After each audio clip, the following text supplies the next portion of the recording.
ज्ञानव्यापीच्या तळघरामध्ये पूजा सुरू राहणार अशा प्रकारची माहिती आता समोर येते। ज्ञानव्यापीच्या तळघरामध्ये पूजेला स्थगिती देण्यास उच्च न्यायालयाने नकार दिलेला आहे। ज्ञानव्यापी मस्जिद कमिटीला कोणताही दिलासा आता मिळालेला नाही। आताची ही महत्त्वाची बातमी आहे। ज्ञानव्यापीच्या तळघरामध्ये पूजा सुरूच राहणार आहे।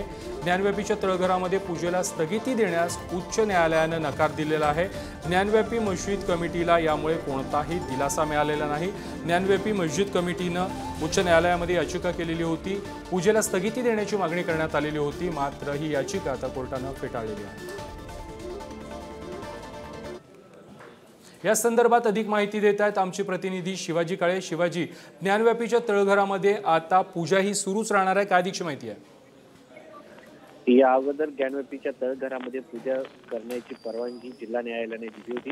त्या विरोधात मस्जिद कमिटीने अलाहाबाद उच्च न्यायालयामध्ये याचिका दाखल केली होती। या याचिकेनंतर या याचिकेची आज सुनावणी पार पडली आणि उच्च न्यायालयाने ही जी पूजा अर्चना आहे ती सुरूच ठेवण्याचे आदेश कायम ठेवलेले आहेत आणि पुढची सुनावणी 6 तारखेला घेण्यात येणार आहे।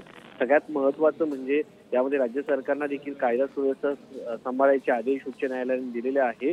आता मस्जिद कमिटी समोर सर्वोच्च न्यायालयाचा एकमेव पर्याय बाकी आहे, त्यावरती सर्वोच्च न्यायालय आता काही निर्णय घेतंय का आणि ते पुन्हा सर्वोच्च न्यायालयात येतात का हे पाहणं देखील महत्त्वाचं आहे। नक्कीच धन्यवाद शिवाजी, तुम्ही दिलेल्या माहिती संदर्भात।